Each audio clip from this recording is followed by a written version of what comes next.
কি একটা অবস্থা ভাই রে ভাই, রান্না বসাইছে আর এত ঝড় শুরু হয়েছে, আস্তে আস্তে মনে হইতেছে রাত হয়ে গেছে। যখন 4:30টায় নামাজ পড়ে রান্না বসাইছি, তারপরে এত অন্ধকার হয়েছে, বাতাস আসতে আসতে ভাবলাম মানে চলে যাবে। তারপরে দেখেন কি হয়ে গেছে, এত অন্ধকার হয়ে গেছে, এই অন্ধকার ভিতরে রান্না করছি। পরে কি হলো, কারেন্টটা চলে গেলো। এটা কালকের ভিডিও। হ্যালো এভরিওয়ান, কি অবস্থা? আশা করি সবাই ভালো আছেন, আমিও ভালো আছি। আজকে আমি মুরগি হাত পা আলু দিয়ে ভুনা করবো, সেটা আপনাদের সাথে শেয়ার করতে। কালকে রান্না করার সময় কারেন্টটা চলে গেছে, বেশি ভিডিও করতে পারি না, যেতটুকু পাচ্ছে অতটুকু ভিডিও করছি। আর এই ভিডিওটা কালকে, আর আজকে আমি কোনো রান্না বাড়া করিনি, আমি বাসায় আসলাম না। আজকে আমি আমার বোনের বাড়ি গিয়েছিলাম, ওখানে গরু ভুড়ি নিয়েছিলাম, ওখানে সারাদিন কাজ করছে, ওখানে সব কিছু পরিষ্কার করছে। তো আপনারা আবার বলবেন যে আপু তাহলে আপনি ঘুরিয়ে নিচ্ছেন, তাহলে কেন এগুলো দেখেন না? ভাই সব জায়গাতে সব ভিডিও করা হয় না, বা আমার কোনো ক্যামেরাম্যান নাই, নিচের ভিডিও নিজে করে আরেক জায়গায় যাই, আরেক জায়গায় ভিডিও করলে কীরকম না নার্ভাস ফিল হয়, আর কোনো মানুষ পাই না, সেজন্য আর করা হয় না।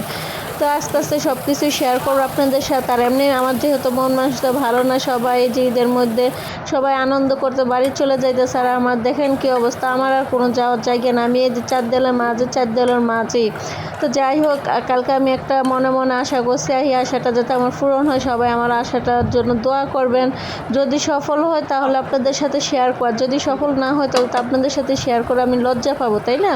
তো মাংসটা বসাইয়া কষাইয়া ঢাকনা দিয়ে এদিক দিয়ে আমি আলু কাটতেছি, আলুগুলো একটু ছোট ছোট করে দিব, তাহলে আর এই মুরগির তেলগুলো অতটা থাকবে না, তাহলে একটু ভালো লাগবে। আর এই মুরগির চামড়া হলো লেয়ার মুরগির চামড়া। অনেক দিন আগে একটা লেয়ার মুরগি আনছিলাম, সেটাই আজকে ভুনা করবে আলু দিয়ে, ছোট ছোট আলু দিয়ে। তারপর পুরো ফুটেজ নিতে পারি না, যেহেতু কারেন্ট আসলো না, আমার কারেন্ট ছাড়া কোনো লাইটিংয়ের সিস্টেম নেই, সেজন্য আর পুরো ভিডিও করতে পারি না। যেতটুকু পাচ্ছে অতটুকু করছে। এই যে দেখেন কি অবস্থা, আস্তে আস্তে আস্তে আস্তে অন্ধকার হয়ে যায়, কিন্তু তরকারিটা একটুকু মজা হয় না, জানেন আপনারা তো। আজকে আর আমি তো সবসময় তরকারির প্রশংসা করি, ভালো হলে ভালোই বলি, খারাপ হলে খারাপই বলি। তরকারিটা একটুকু মজা হয় না কেন, তরকারিটার মধ্যে একটুকু লবণ হয় না। লবণ না হওয়ার কারণে তরকারিটা অতটা স্বাদ হয় না। লবণ না হলে কোনো জিনিসই ভালো লাগে না। লবণে স্বাদ বাড়ে, লবণ আবার স্বাদ নষ্ট করে দেয়।